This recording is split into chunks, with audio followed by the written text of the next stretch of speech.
Alright, we are here with something a little different than the usual in that this game, Depression Quest, is pretty much all text. So, it's going to be a lot of reading on my part. Doesn't exactly make for the best video, but it's something you can just throw on in the background and do something else, if you're at all interested. Or just pick up the game. It's free on Steam, and I think there's some direct downloads out there as well. If I find those, I'll throw those in the info section. But I've been sitting on this for a little while. The Steam release was last year, and I think the non-Steam release was either late 2013 or early 2014. And yeah, it's... well, I'll just read the opening bit, because it pretty much explains it right there. It does have options for keyboard controls, mouse controls, or controller controls, depending on whatever floats you. So it's pretty accessible. You can find a way to play it.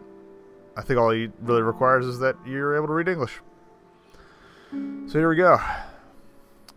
Its emotional characters, probably mostly indescribable, except there's a sort of double bind in which all of the alternatives we associate with human agency, sitting or standing, doing or resting, speaking or keeping silent, living or dying, are not just unpleasant, but literally horrible. David Foster Wallace. Depression Quest is a game that deals with living with depression in a very literal way. This game is not meant to be a fun or lighthearted experience. If you are currently suffering from the illness and are easily triggered, please be aware that this game uses stark depictions of people in very dark places. If you are suicidal, please stop playing this game and visit the suicide prevention hotline to talk to someone. The goal of this game is twofold. Firstly, we want to illustrate as clearly as possible what depression is like, so that it may be better understood by people without depression. Hopefully, this can be something to spread awareness and fight against the social stigma and misunderstandings that depression sufferers face. Secondly, our hope is that in presenting as real a simulation of depression as possible, other sufferers will come to know that they are not alone, and hopefully derive some measure of comfort from that. It goes without saying that because of the very nature of depression, it is experienced differently by every person who suffers from it. We aren't trying to say that this is the best or most accurate representation, merely that this is an amalgamation of the experiences of the developers and several people close to them. Many of the following encounters deal with issues such as therapy, medication, handling a love life, and reaching out to support networks. In reality, less than half of depression sufferers actually seek treatment for reasons such as lack of money, perceived personal failing, or public stigma. These things were included in order to touch upon as broad a range as possible, since all these elements can be very important to sufferers of depression, though they will likely not be the experiences of most sufferers. It's important to recognize that not everyone with depression is so lucky. Many people with the illness don't have a lot of the luxuries that we have in this game. We've written it this way so that we can focus specifically on the illness, which becomes more and more difficult to deal with as the person who has it is less and less well off. The game uses audio as part of the play experience. We encourage you to play with your sound on. Thank you for playing. Alright, and yeah, if you go into view controls, it tells you what to do, obviously, but we're just going to go right in. It is early on a Monday morning. You are a mid-20s human being. You have a significant other named Alex, who you are rather fond of, that you have been seeing exclusively for the past few months. The rest of your social circle consists of a variety of friends and acquaintances, some of whom you met at your day job, which is a little boring, but pays the rent. You'd like to be doing more with your life, as would your parents, but you're still in the process of figuring out what that means and how to go about it. You are also dealing with motivation issues that sometimes makes dealing with these things difficult. You feel like this is probably your fault, and on bad days can feel inwardly angry and down on yourself for being lazy. But you're not quite sure how you can break out of it, or how other people deal with these feelings and seem so very functional. You spend a lot of nights fixating on thinking about this, but never seem to do anything about it other than lose sleep. Let's check some of these out. Let's learn about Alex. You met Alex through a mutual friend a few months back. The two of you hit it off pretty well that first night, and after a series of initially awkward dates, you finally became a couple, much to your surprise and excitement. Alex is 3 months younger than you are, and is currently a student with a part-time job and broad social circle. She's also got a wide variety of interests, and oftentimes You worry that you might be too boring for her, but she has been good at trying to reassure you that she's happy with you. Your relationship consists of a lot of nights in watching Netflix when you've both got time off work and she doesn't have classes, with the occasional social outing that she tends to have to talk you into attending. I mangled that.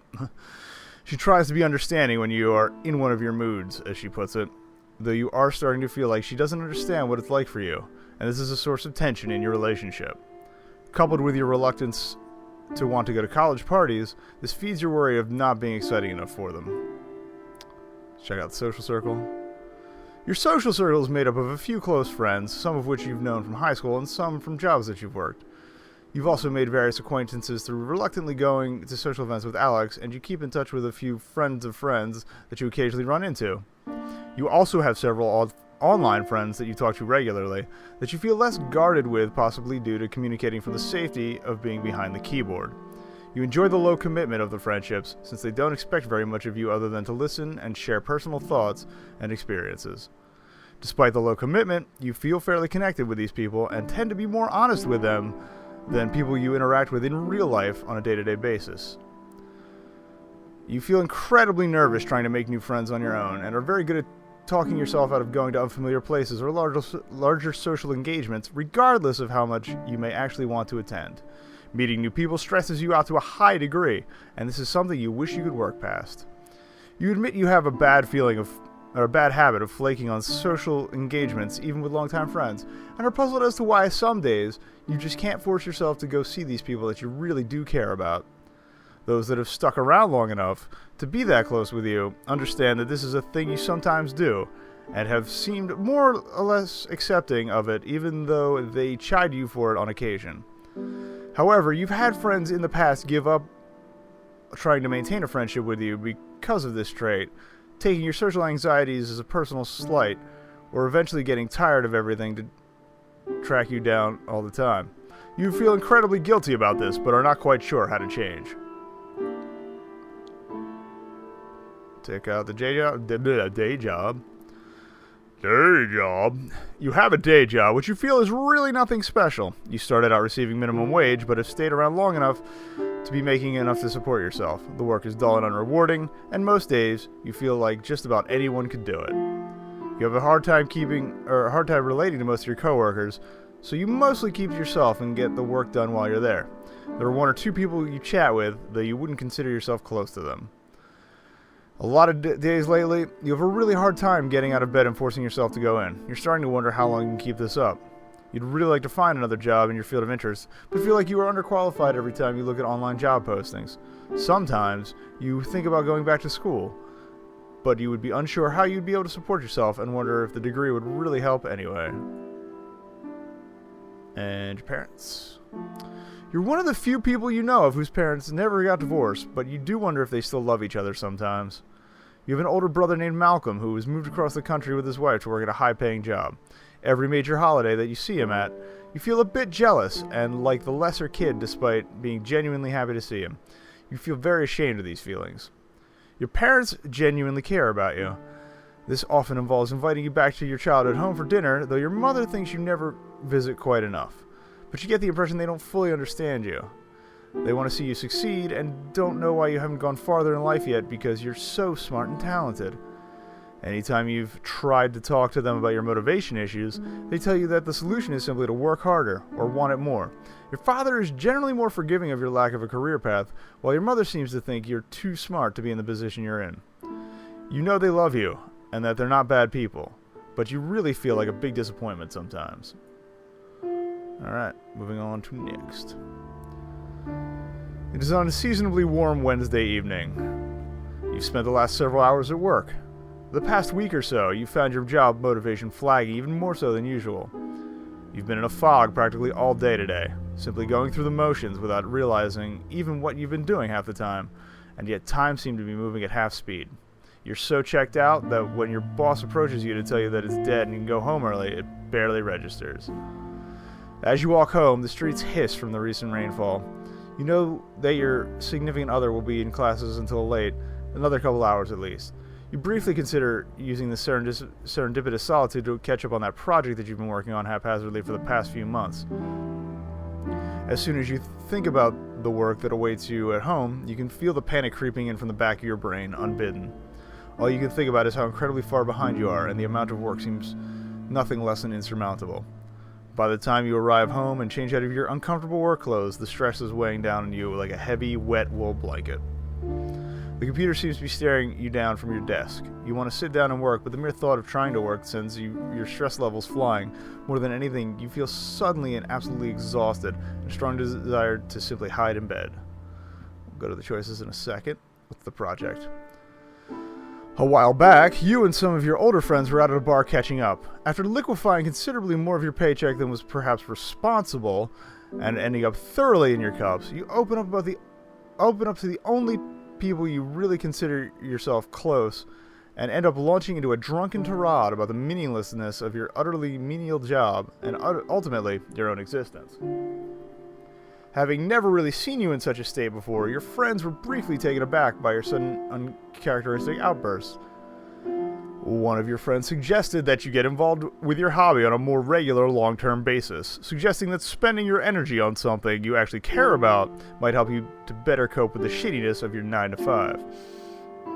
Although you were embarrassed that you let your guard down, and you felt self-conscious at seeming to have single-handedly brought the mood down at the table, you convinced yourself on the cab ride home that it maybe would be worth trying out. You began your project some months ago and have, miraculously, managed to keep at it, though your level of motivation and subsequent effort rises and falls considerably. While you were surprised when you started how good it felt to actually work on something you were passionate about, lately you've found it hard to muster the energy to really care about even this. Alright, so our options are, well, we can't order some food, grab a drink, and hunker down for a night of work.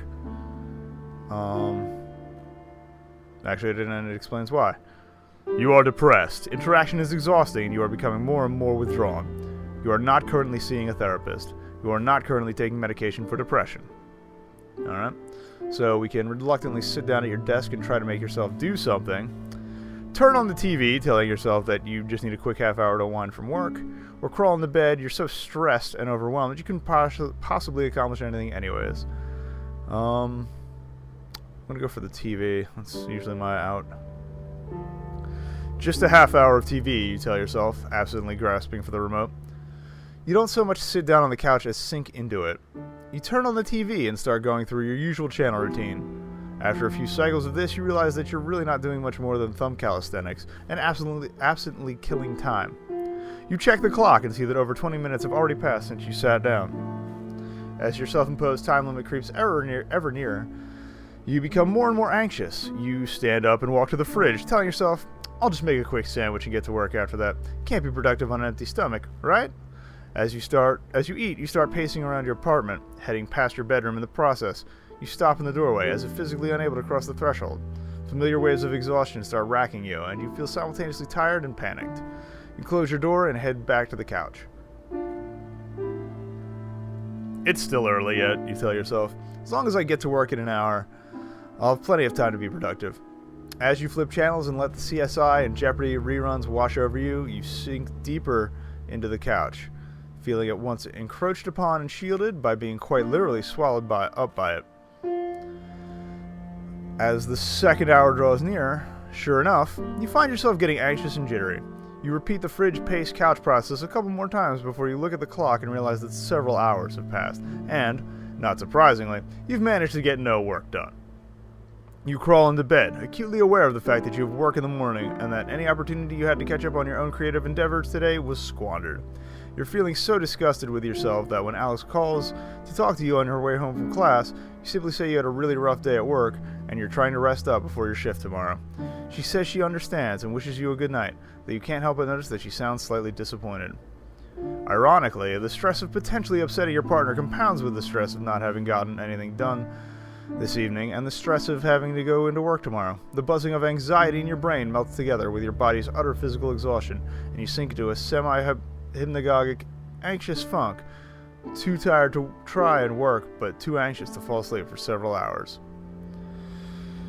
Alright, you are very depressed. You spend a large amount of time sleeping and hating yourself and have very little energy or motivation. You are currently not seeing a therapist. You are currently not taking medication for depression. Alright, next day. It's a mild Friday afternoon. Alex calls you from one of her classes telling you that there's going to be a really awesome birthday party tonight at her apartment that one of her roommates is throwing.